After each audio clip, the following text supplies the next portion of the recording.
Live from New Delhi, you're watching DD India News Hour, India's voice to the world, with me, Deepika, coming up in the next 1 hour.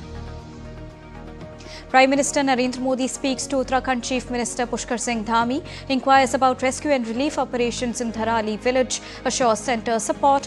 Over 130 people rescued so far, while several others reported missing. Prime Minister Modi to inaugurate Kartvya Bhavan in New Delhi. The state-of-the-art complex will bring ministries and departments under one roof, equipped with modern infrastructure.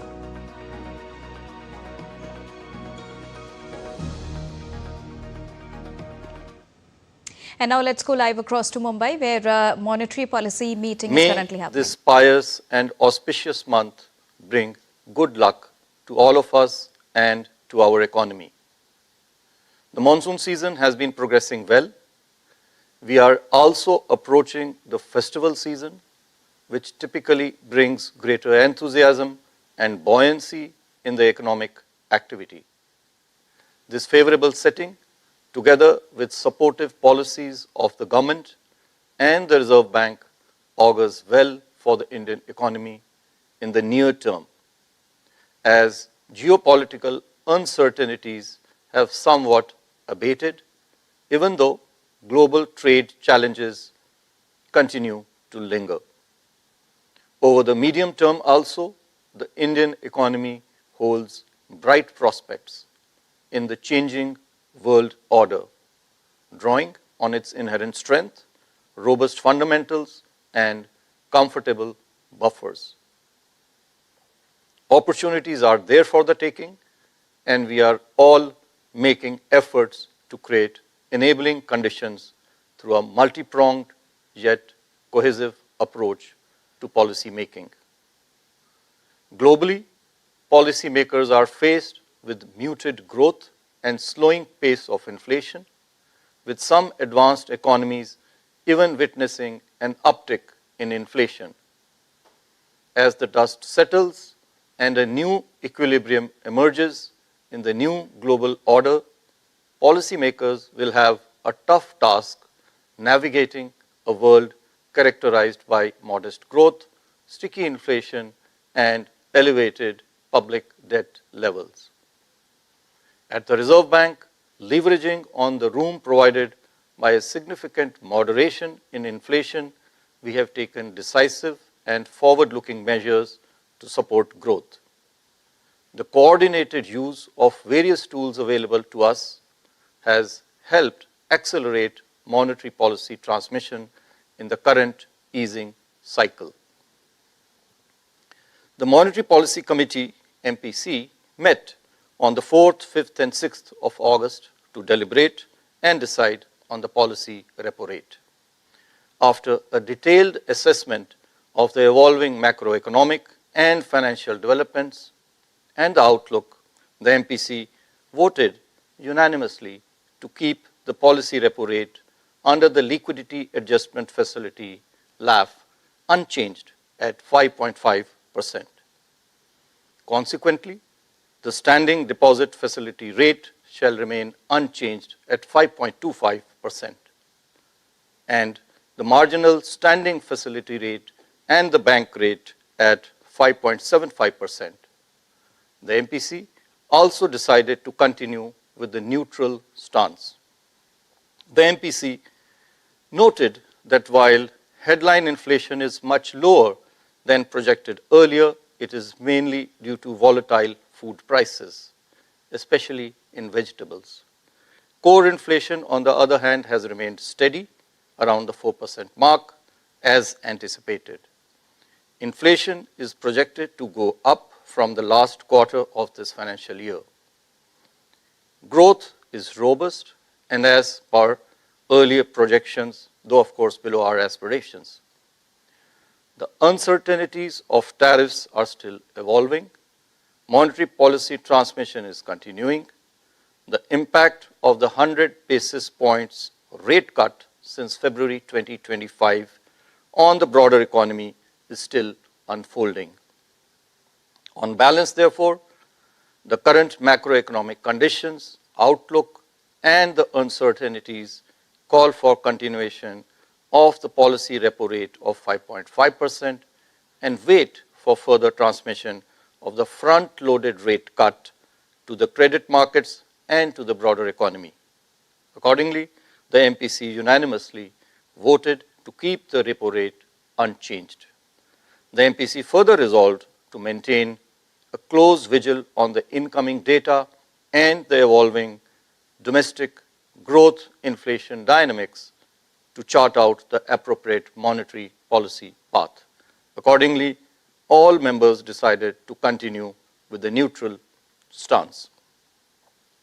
Now I'll turn to an assessment of the growth and inflation in our country. First of all, growth. Domestic growth is holding up and is broadly evolving along the lines of our assessment, even though some high-frequency indicators showed mixed signals in May, June this year. Rural consumption remains resilient, while urban consumption revival, especially discretionary spending, is tepid. Fixed investment, supported by buoyant government capex, continues to support economic activity. On the supply side, steady southwest monsoon is supporting kharif sowing, replenishing reservoir levels, and boosting agriculture activity. Moreover, services activity remains steady, though some high-frequency indicators recorded a modest expansion. Services PMI increased to an 11-month high of 60.5 in July 2025. Construction activity continues to exhibit resilience. However, growth in the industrial sector remained subdued and uneven across segments, pulled down by electricity and mining. While the manufacturing PMI remained elevated in Q1, the IIP, Index of Industrial Production, showed moderation. Turning now to the growth outlook, the above normal southwest monsoon, lower inflation, rising capacity utilization, and congenial financial conditions continue to support domestic activity. The supportive monetary, regulatory, and fiscal policies, including robust government capital expenditure, should also boost demand. With sustained growth in construction and trade segments, the services sector is expected to remain buoyant in the coming months. Prospects of external demand, however, remain uncertain amidst ongoing tariff announcements and trade negotiations. The headwinds emanating from prolonged geopolitical tensions, though abated as I mentioned earlier, persisting global uncertainties, and volatility in global financial markets pose risks to the growth outlook. Taking all these factors into account, real GDP growth for 2025-26, the current year, is projected at 6.5%, our earlier projection, with Q1 at 6.5%, Q2 at 6.7%, Q3 at 6.6%, and Q4 at 6.3%. Real GDP growth for Q1 next year, 2026-27, is projected at 6.6%. The risks are evenly balanced. I will now speak on the domestic inflation. CPI headline inflation declined for the 8th consecutive month to a 77-month low of 2.1% in June.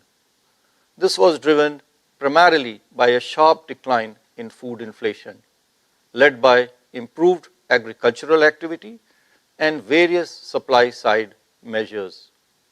Food inflation recorded its first negative print since February 2019. It was negative 0.2% in June. Double-digit deflation in vegetables and pulses drove this contraction.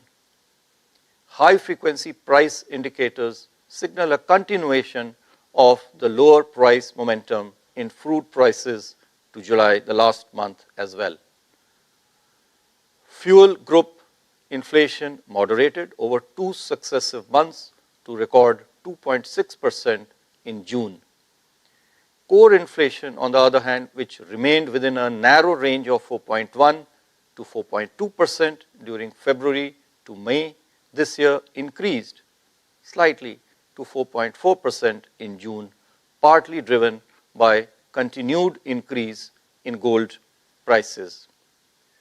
The inflation outlook for 2025-26 has become more benign than expected in June.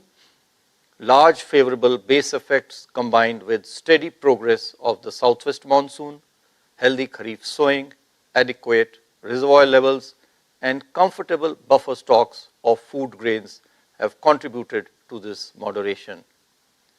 CPI inflation, however, is likely to edge up above 4% in Q4 of this year and beyond, as unfavorable base effects and demand side factors from policy actions that we took a little while ago, a few months ago, come into play.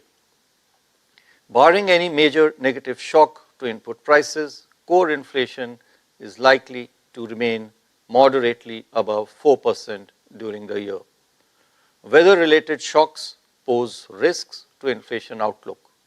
Considering all these factors, CPI inflation for the current year 2025-26 is now projected at 3.1%. This is down from 3.7% that we had earlier projected in June, with Q2 at 2.1%, Q3 at 3.1%, and Q4 at 4.4%. CPI inflation for Q1 next year, 2026-27, is projected at 4.9%. The risks are evenly balanced. I will now be speaking about the external sector.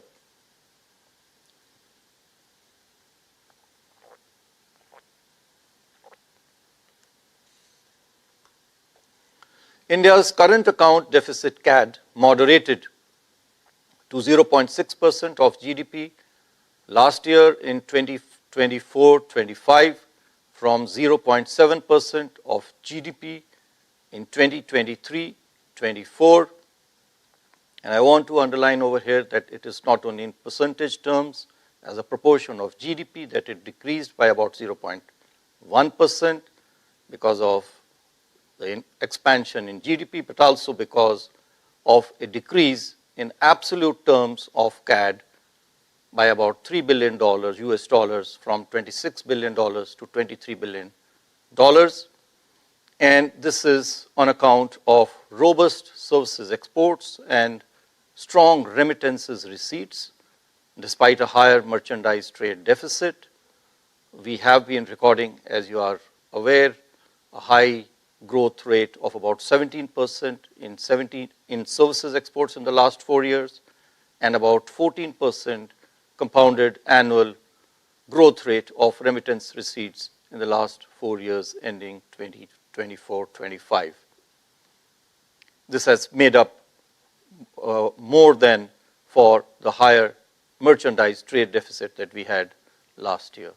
The merchandise trade deficit further widened in Q1 of 25-26.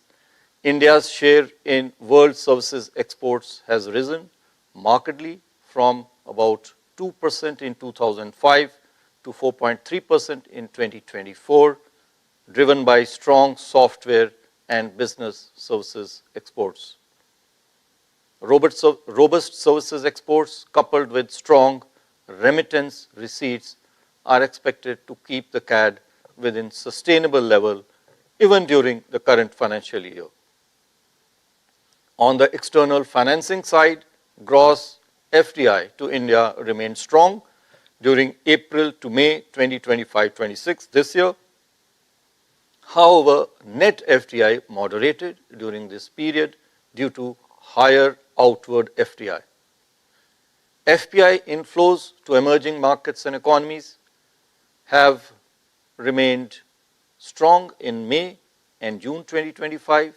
However, net FPI to India recorded outflows of 0.8 billion US dollars this year so far till July 31. This is mostly on account of outflows in the debt segment.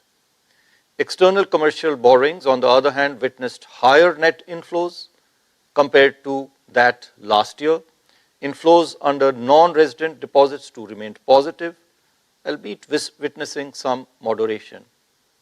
As on 1st August 2025, India's foreign exchange reserves stood at a robust $688.9 billion, sufficient to cover more than 11 months of our merchandise imports.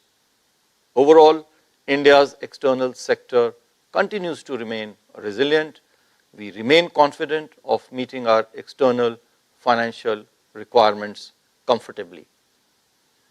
I will now turn to liquidity and financial market conditions. System liquidity, as measured by the net position under the liquidity adjustment facility, has been in surplus on an average of about 3 lakh crore rupees per day since the last MPC. This is in comparison to an average daily surplus of 1.6 lakh crore rupees during the previous 2 months. Going ahead, as the CRR cut announced in last policy comes into effect in a staggered manner beginning September, it would further support liquidity conditions. The comfortable liquidity in the banking system has reinforced transmission of the policy repo rate cuts to the money, bond and credit markets during the current easing cycle. In the credit market, the weighted average lending rate of scheduled commercial banks declined by 71 basis points as against the 100 basis points rate cuts for fresh rupee loans, and of this 55 basis points is due to interest rate reduction, the remaining on account of the change in the mix of the loans. Further, on outstanding rupee loans since February 2025 to June 2025, there has been a 39 basis points reduction in the weighted average lending rate. On the deposit side, similarly, the weighted average domestic term deposit rate on fresh deposits moderated by 87 basis points during the same period. Moreover, the transmission to lending rates has been broad-based across all sectors. Going ahead, the Reserve Bank will continue to be nimble and flexible in its liquidity management. We will endeavor to maintain a sufficient liquidity in the banking system so that the productive requirements of the economy are met and transmission to money markets and the credit markets remains smooth. Here I would like to take a moment and mention, while we are on this subject of liquidity, that an internal working group, as some of you may be aware, had been set up by the Reserve Bank to review our extant liquidity management framework, which has been in operation since February 2020. It had been 5 years. So this working group was set up. It has submitted its report, and we will be shortly publishing the same on our RBI website for public consultation. The group broadly has found that the WACR, the weighted average call rate, is highly correlated with the other money market rates, with TREPs and market repo in the collateralized segments. Further, they have also found that it is effective in transmitting signals to other money market instruments across maturities. Therefore, the group has recommended continuation of the overnight WACR as the operating target of monetary policy. The group has inter alia also recommended to continue with the variable repo and reverse repo rate auction mechanisms of various tenors with the objective of maintaining the operating target rate at the policy rate. I will now come to financial stability. The system level financial parameters relating to capital adequacy, liquidity, asset quality, and profitability of the scheduled commercial banks continue to remain very healthy. The CRAR is more than 17%, NIM at 3.5%, the liquidity at 132%, the GNPA at about 2.2%, NNPA at about 0.5 to 0.6%. The credit deposit ratio for the banking system is at 78.9%, broadly similar to that a year ago. Similarly, the system level parameters of NBFCs too are sound, with adequate capital position and improved gross NPA ratios. Bank credit grew at 12.1% last year in 2024-25. And I want to highlight over here that while it was slower than the growth rate of 16.3% in 23-24, it is higher than the average growth rate of 10.3% recorded in the 10-year period preceding 24-25. Moreover, it is important to look at all sources of funding to the non-financial sector and not only bank credit. And so we find that in 24-25, while the bank credit, non-food bank credit in fact, reduced by about 3.4 lakh crore rupees from 21.4 lakh crore to almost 18 lakh crore, the flow from non-bank sources more than made up for this decrease. Thus, even though growth rate of bank credit slowed last year, the overall flow of financial resources to the economy increased from 33.9 lakh crore rupees in 23-24 to 34.8 lakh crore rupees last year. That is an increase of almost a lakh crore of rupees. And we find that this trend continues even during the current financial year. As transmission to money markets has been faster, large corporates increasingly have relied on market-based instruments such as commercial paper and corporate bonds to source funds, reducing their exclusive reliance on bank credit. Similarly, profitability of large corporates has increased. Their internal resources, therefore, have become an important source for business expansion. Before I conclude, let me underline that for us at RBI, the interest and welfare of citizens of India is foremost. It is the people of India, including those at the very bottom of the pyramid, who are our raison d'etre, the reason of our being. In this regard, therefore, I have three consumer-centric announcements to make. One, as Jan Dhan scheme launched about 10 years ago, completes now the decade. A large number of accounts have therefore become due for re-KYC. The banks are therefore organizing camps at Panchayat level from 1st of July to 30th of September in an endeavor to provide services at consumer doorsteps. Apart from opening new bank accounts and re-KYC, the camps will also focus on micro-insurance and pension schemes for financial inclusion and customer grievance redress. Two, we will be standardizing the procedure for settlement of claims in respect of bank accounts and articles kept in safe custody, or in other words, safe deposit lockers of deceased bank customers. This is expected to make settlement of such claims more convenient and simpler. Three, we are expanding the functionality in RBI Retail Direct platform to enable retail investors to invest in treasury bills through systematic investment plans. I now make my concluding remarks. Despite a challenging external environment, the Indian economy is navigating a steady growth path with price stability. Monetary policy has appropriately used the policy space created by the benign inflation outlook to support growth without compromising on the primary objective of price stability. Transmission of our recent policy actions to the broader economy is underway.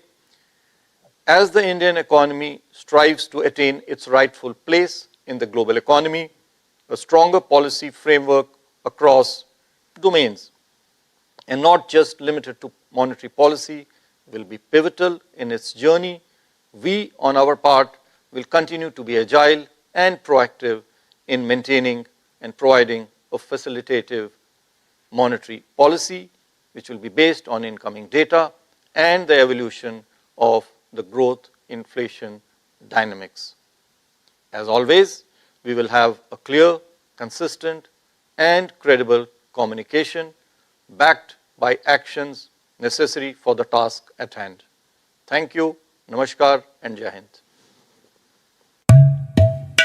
And there you saw RBI Governor Sanjay Malhotra's MPC outcome speech that highlights key three takeaways. The repo rate remains unchanged at 5.5%, considering the market geopolitical situations and the market situations all across the world. RBI has kept the rates unchanged considering the fact. And secondly, the inflation outlook is more benign now as per the RBI Governor, supported by a strong monsoon. CPI inflation, however, may edge up above by 4% on unfavorable base effect and global headwinds. And on the other hand, core inflation is likely to remain moderate over 4%. Not only this, talking about the GDP outlook for financial year 2026, it is projected to be at 6.5%. So these are the key highlights, the three key takeaways from MPC outcomes by the RBI Governor Sanjay Malhotra. Apart from that, three major announcements have been made. As the Jan Dhan scheme completes a decade, large accounts are due for KYC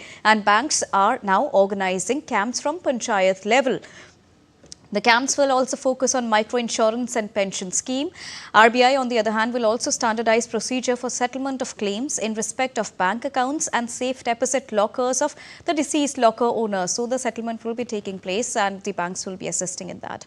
RBI is also expanding functionality in RBI Retail Direct platform. So these are the three other announcements made by the RBI Governor Sanjay Malhotra, and in the end, he said Indian economy is navigating steady growth considering the global headwinds. Moving on. Prime Minister Narendra Modi spoke to Uttarakhand's Chief Minister Pushkar Singh Dhami this morning again and took stock of the current situation there. A day after Dharali cloudburst, Prime Minister Modi inquired about relief and rescue status and assured all possible assistance from the central government. The Chief Minister informed him about the relief and rescue operations, evacuation of people to safer places from the incident site, and ensuring availability of services and resources. Now, Chief Minister Dhami expressed gratitude to Prime Minister Modi for ensuring all possible assistance from the central government. Meanwhile, Pushkar Singh Dhami, the Chief Minister of Uttarakhand, is visiting Uttarakhand to inspect the disaster-affected Dharali area. Earlier, speaking to media persons, he informed that relief and rescue operations are ongoing at a war footing. He said that all the concerned departments are working with full vigilance and promptness to ensure swift and adequate assistance reaches the affected. कल धराली की आपदा आई है, उस आपदा में सभी एजेंसियां हमारी वहां पर काम कर रही है, सेना के लोग भी काम कर रहे हैं, बचाव और राहत के काम में आईटीबीपी लगी है, एनडीआरएफ, एसडीआरएफ और स्थानीय लोग, सभी लोग बचाव के काम में लगे हैं। कल लगभग 130 के लगभग लोगों को रात को रेस्क्यू किया गया है और अभी लगातार खोजबीन जारी है।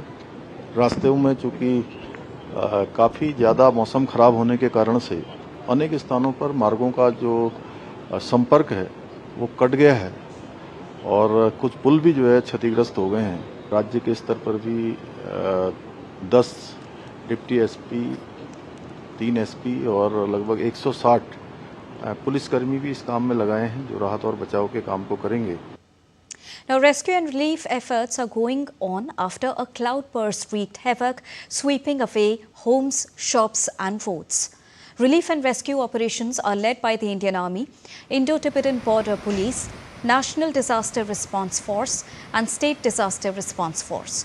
Over 130 people have been rescued so far. The State Emergency Operations Centre is in constant touch with the district magistrate and the SSP. The Indian Army has deployed its Mi-17 and Chinook helicopters to look for the stranded people. Additional Army columns along with Army tracker dogs, drones, earth-moving equipments, etc. have been moved ahead to supplement the resources at Harshil to hasten the efforts. Army and Air Force helicopters for essential supplies, medicines and evacuations of the marooned are also being coordinated. In the meanwhile, the residents have been moved to higher reaches in view of rising water levels due to incessant rains. Now, 2 cloudbursts, one in Dharali and another in the Sukhi top area, caused widespread destruction, with Dharali bearing the brunt. The village is the main stopover on the way to Gangotri, from where the Ganga originates.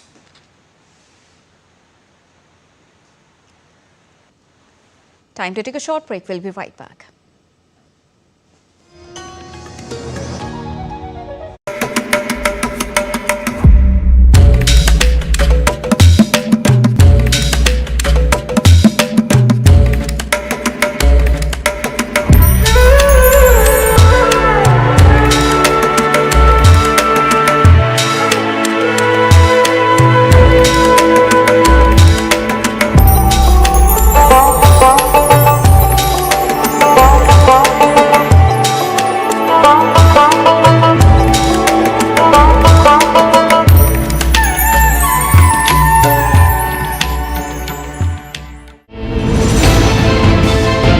Geopolitics and trade deals.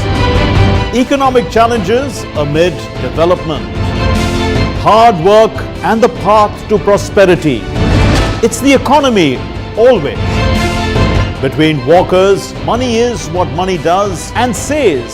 Supply creates its own demand. Between the bulls pulls and bears tears.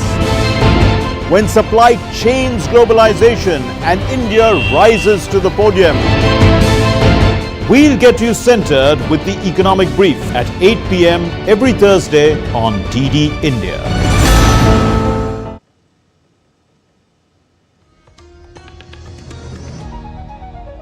Welcome back after that short break. You're watching DD India News Hour. Time now to quickly recap top headlines of the hour.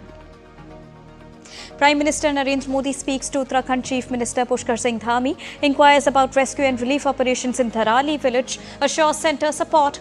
Over 130 people rescued so far, while several others reported missing.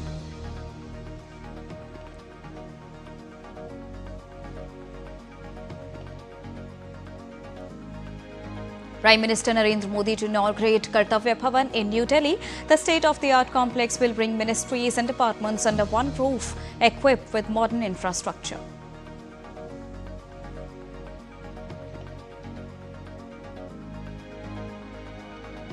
US Special Envoy Steve Witkoff to meet Russian leadership in Moscow as President Donald Trump's deadline to impose fresh sanctions over Ukraine's conflict looms.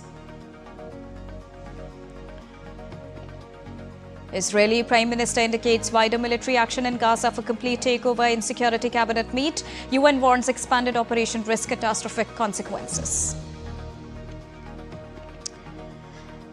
And Reserve Bank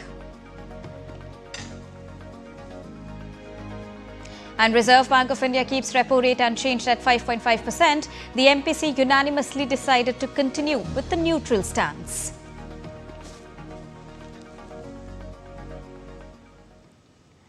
While marking a major milestone in government's commitment to the vision of modern, efficient and citizen-centric governance, Prime Minister Narendra Modi will inaugurate Kartvya Bhavan at Kartvya Path in New Delhi today. Kartvya Bhavan 03, which is being inaugurated, is part of the broader transformation of the Central Vista, the 3.2-kilometer stretch in New Delhi that houses the nation's most important buildings, including the Parliament House, Rashtrapati Bhavan and government offices. The Central Vista Development Master Plan is a transformative blueprint to elevate administrative efficiency by crafting purpose-driven, state-of-the-art office spaces for governance. It envisions creating modern, adaptable and eco-friendly infrastructure to support the dynamic needs of India's Parliament, the Executive and Vice President's enclaves, and an integrated Central Secretariat housing all the ministries. The plan also revitalizes Kartvya Bhavan as people-centric civic space. Beyond streamlining governance, the initiative also places a strong emphasis on environmental sustainability, encouraging the use of public transport, prioritizing pedestrian access, and expanding green cover across the redeveloped zones. These efforts aim at reducing carbon footprints while shaping a future-ready administrative core for the nation.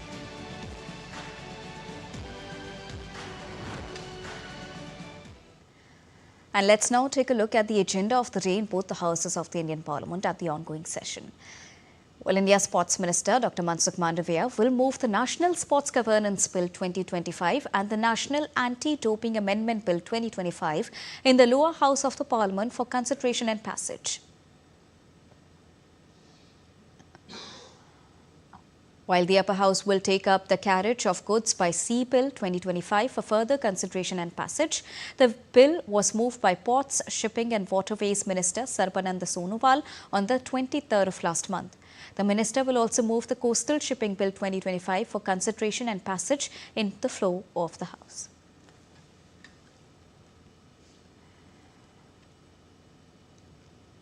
In Jammu and Kashmir's Kulgam district, the anti-terror operation in the dense forest of Akhal entered its 6th consecutive day today. Overnight, heavy rains had temporarily affected the operation, but with clear weather this morning, operations resumed. So far, 3 terrorists have been killed, while 3 security personnel have sustained injuries. The injured personnel have been admitted to the Army Hospital in Srinagar for treatment. During heavy firefighting on Tuesday evening, the district administration, with assistance from Kulgam police, successfully evacuated heart patients, pregnant women and children who were trapped in the conflict zone. All evacuees were safely shifted to a local hospital for medical care. The local population expressed gratitude to the administration for its timely and life-saving response. Moving on to international updates, U.S. Special Envoy Steve Witkoff is all set to meet with Russian leadership in Moscow on Wednesday, ahead of President Donald Trump's deadline to impose fresh sanctions on Russia for its ongoing conflict in Ukraine. Trump has given Russia until Friday to halt its offensive or face new penalties. The move would aim to stifle Russian exports, but would risk significant international disruption. The visit comes after Trump said that 2 nuclear submarines he deployed following an online war with former Russian President Dmitry Medvedev were now in the region. Clearly, the president's not happy with Mr. Putin and Russia, but he remains committed to diplomatic solutions. I would say that we've also seen a remark, perhaps a reflection of possible secondary sanctions regarding the sale of oil, people who are countries that are buying Russian oil. And that has been openly discussed by the president. But when it comes to things that are decided, we would wait for the president to say that. Whereas Donald Trump said on Tuesday that he would await the outcome of the Moscow talks before moving forward with any economic retaliation. We'll see what happens over the next fairly short period of time. But we'll see what happens. You know, they have a meeting tomorrow. We have a meeting with Russia tomorrow. We're going to see what happens. We'll make that determination at that time. Now, Kremlin spokesman Dmitry Peskov said on Wednesday that improving relations between Russia and the United States will take time. Referring to the prolonged absence of a meeting between President Vladimir Putin and US President Donald Trump, Peskov, in his remarks to a news agency, said that it takes time for efforts to bring bilateral relations back onto a normal track, but there is inherent delays in this process. Earlier on Tuesday, Ukrainian President Volodymyr Zelensky had a productive call with his US counterpart Donald Trump. Both the leaders discussed Russia-Ukraine conflict, sanctions on Russia, and the finalization of a US-Ukraine drone deal. Taking to social media platform X, Zelensky said that President Trump is fully informed about Russian strikes on Kyiv and other cities and communities, referring to intensifying drone and missile attacks. Moving on to West Asia now, Israeli Prime Minister Benjamin Netanyahu said that Tel Aviv must complete the defeat of Hamas in Gaza to secure the release of the remaining hostages. Netanyahu later visited an army induction base in the Tel Hoshamu neighborhood of Ramat Gan, where he met with his armored corps and combat engineering corps recruits. Netanyahu met senior security officials to finalize a new strategy for the nearly two-year war in the Gaza Strip, while cabinet meeting to discuss an updated war plan is scheduled for Thursday. Now, moreover, recent efforts to mediate a truce between Israel and Palestinian terrorist groups Hamas that governs Gaza have collapsed.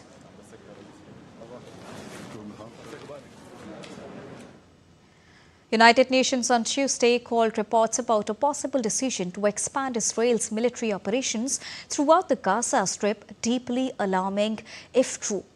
UN Assistant Secretary General Miroslav Yenka told a UN Security Council meeting on the situation in Gaza that such a move would risk catastrophic consequences and could further endanger the lives of the remaining hostages in Gaza. China's deputy UN representative also expressed great concern and called for a ceasefire while urging countries with influence to take concrete steps to help bring one about. Three groups of 7 countries, France, Canada and Britain, have announced plans to recognize Palestinian statehood in September at the UN General Assembly. The brother of Israeli hostage Evayatar David told the Security Council to use the leverage to secure the immediate unconditional release of remaining hostages and to ensure humanitarian aid reaches them. David was shown appearing emaciated in a video released by Hamas last week. Showing the video of his brother, he said his brother is a living skeleton. Barely the strength to move or speak, his voice barely is recognizable. The last video also exposed another horrifying truth. As my younger brother, a living skeleton, was forced to speak and dig his future grave, you can see the chubby and well-fed hand of Hamas terrorists enter into the frame. We must ensure that all hostages are being released immediately and unconditionally. We don't have more time. They don't have more time.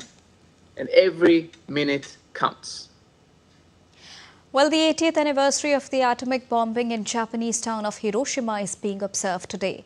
About 55,000 participants, including international guests from a record 120 countries and regions, observed a moment of silence at 8:15 a.m. local time, the exact time when the uranium bomb was dropped on Hiroshima by the US 80 years ago to commemorate the souls of thousands of victims. After laying a wreath at the cenotaph, Japanese Prime Minister Shigeru Ishiba urged all the countries to make efforts towards nuclear disarmament. The uranium bomb instantly killed about 78,000 people, and by the end of the year 1945, the number of dead, including from radiation exposure, reached 140,000 approximately. The US dropped a second atomic bomb on Nagasaki on the 9th of August. Peace activists in the western Japanese city of Hiroshima gathered along the banks of the Motoyasu River to mark the anniversary of Hiroshima bombing.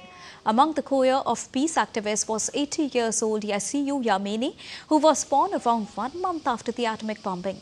After growing up in the ashes of his hometown and witnessing its eventual recovery, Yamane wished for a peaceful world.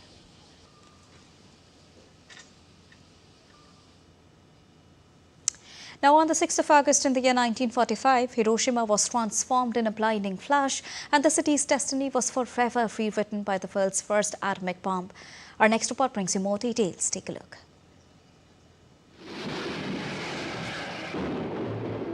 Every brick, every voice, and every heartbeat changed in a moment.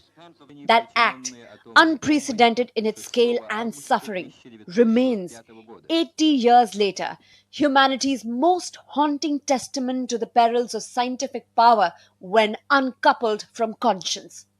Hiroshima Day endures not as a date frozen in time, but as a living memory that shapes our world's sense of urgency and possibility. When America's atomic bomb Little Boy exploded over Hiroshima, tens of thousands vanished in a heartbeat. The city burned for days while families desperately searched for missing loved ones in landscapes rendered unrecognizable by fire and ash. By the end of that year, approximately 140,000 people had died. Those deaths did not come all at once. Some perished immediately, disintegrated, incinerated, or buried beneath rubble. Others died more slowly, struggling with extreme burns, internal injuries, radiation sickness, and even toxic black rain. Yet, Hiroshima's story has never remained fixed in suffering. In the wreckage of absolute devastation, the city chose not retaliation, but renewal. 8 decades later, 12-year-old Shun Sasaki is promoting a message of peace by educating tourists and locals about the dark history of the city through his lived experience of his great-grandmother who survived the atomic bomb. The most dangerous thing is to forget what happened a long time ago. So I think we should pass the story to the next generation and then never forget it ever again. Even as such first-hand accounts slip from living memory into history books, Hiroshima refuses to let the world forget. But with more than 12,500 nuclear warheads still existing around the globe across 9 nations, the risk today is no longer theoretical. Jessica Taneja for DD India. Time to take a quick and short break. We'll be right back.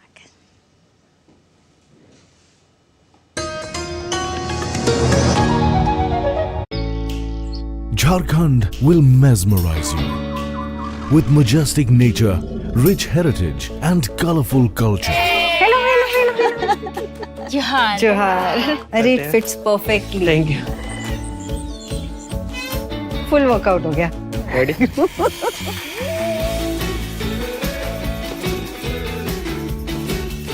Postcards from Jharkhand.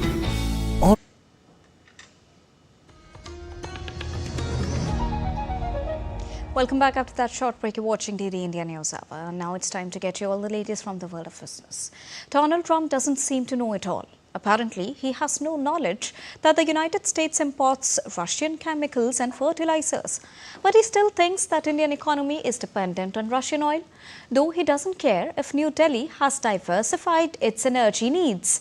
Well, the rebuttal came after India claimed that US continues to import from Russia uranium hexafluoride for its nuclear industry, fertilizers as well as chemicals. India says that the US imports Russian uranium, chemicals, fertilizers while criticizing their energy imports. Your response to that, sir? I don't know anything about it. I'd have to check, but we'll get back to you on that. Meanwhile, Donald Trump hints at a potential 250% tariffs on imported pharmaceuticals and new duties on semiconductors set to be unveiled soon, escalating global trade tensions. Starting Thursday, tariffs will hit the European Union, Taiwan and others, following Brazilian product duties on Wednesday. Swiss officials are in Washington to negotiate exemptions as pharmaceuticals dominate their US exports. The aggressive trade policy, including 50% steel and aluminium duties, aims at boosting US manufacturing but risks inflation and economic slowdown as weak employment data signals caution. US tariffs on Brazilian goods surged to 50% on Wednesday, targeting coffee and sugar as US President Donald Trump pressures Brazil over Jair Bolsonaro's trial for an alleged 2022 coup plot. Now, despite broad exemptions for orange juice and aircraft, the move affects 36% of Brazil's US exports. Analysts note the impact may mitigate by subsidies and market diversifications. Tensions escalate with Bolsonaro under house arrest for defying a social media ban, while Trump's sanctions on Judge Alexandre de Moraes fuel Brazilian outrage over perceived interference. Global trade shifts as US tariffs rise to nearly 20%, which is the highest since 1930s. South Korea's industry minister announced on Wednesday that further talks with the US are needed to finalize the timeline for reducing the 25% tariff on South Korean car exports. Now, this follows Donald Trump's statement last week that the US would lower the tariff on South Korean imports, including autos, to 15% as part of a deal to ease the tensions with the key Asian ally and top 10 trading partner. The discussions aim at clarifying the implementation schedule, balancing economic ties with US trade policies. South Korea seeks to secure favorable terms to support its vital automotive industry. Now, meanwhile, the Trump administration slashed New York City's terrorism prevention funding by $64 million, which is a 41% cut, according to FEMA grant notice posted days after a gunman killed 4 in Manhattan skyscraper. The Urban Area Security Initiative, designed to prevent attacks, faces criticism as New York officials argue the cut is unjustified amid rising threats.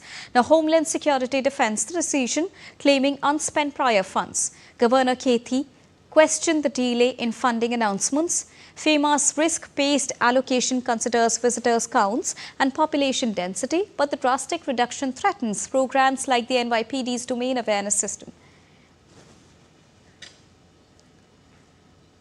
US President Donald Trump announced he will name a replacement for Federal Reserve Governor Adriana Cooler, who's leaving for Georgetown University by week's end. Now, Trump also narrowed potential replacements for Fed Chair Jerome Powell to 4, including Kevin Hassett, Kevin Warsh, and likely Christopher Waller. Cooler's exit proves Trump an opportunity to appoint someone who could influence Fed policy and potentially succeed Powell in May. Trump's nominee requires Senate confirmation. Meanwhile, Trump's firing of BLS Commissioner Erica McEnteffer over alleged data manipulation has raised concerns about government data integrity, amplifying scrutiny on his upcoming Fed and BLS appointments.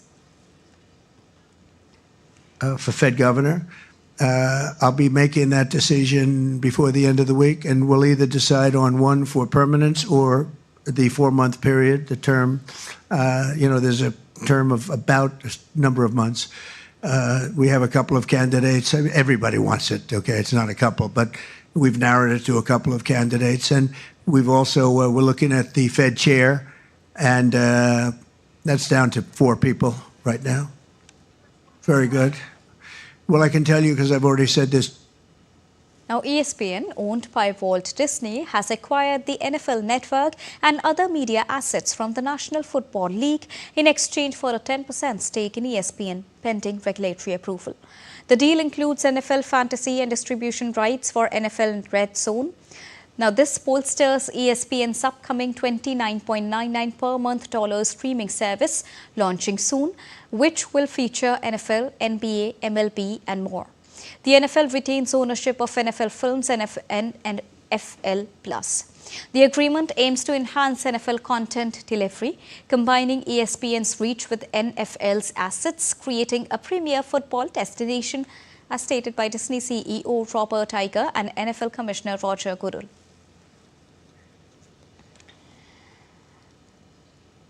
And now it's time to get you all the latest action from the world of sports. Well, to begin with cricket first, England coach Brendan McCullum on Tuesday said that India deserved victory in the 5th test at the Kia Oval. England missed out on a first series victory over India since 2018, which was also the last time they triumphed in a 5-match series. They are yet to record a series victory over India or Australia under McCullum and Ben Stokes' leadership. Reflecting on the series outcome, McCullum acknowledged it disappointed him but was proud of the efforts put in by his players, some of whom were injured. He further termed the Anderson Tendulkar Trophy a great source of learning, stating he's pointed out certain areas of improvement for the side, which would be crucial for their next assignment when they travel to Australia in November for the Ashes. Portuguese football club Porto on Tuesday stated that their former captain Jorge Costa died at the age of 53 after suffering a cardiac arrest at the club's training centre. The former defender, who was serving as Porto's director of professional football in his second season in the role, was rushed to the hospital but could not be saved. Over his career, Costa played 530 games in all competitions, 383 for Porto and 50 for Portugal's national team. As the captain, he led Porto to UEFA Cup glory in 2003 and a Champions League triumph in 2004 under manager Jose Mourinho. Well, Turkey's Van Lake is bustling with migratory flamingos as they make a stopover over the lake. Locally known as Elitorna, these birds create a visual marvel with their colorful plumage, adding colors to the background of the setting sun and deep blue waters. The arrival of these migratory visitors has brought life to the lake, offering a spectacular view for the photography enthusiasts. Enjoy the visuals.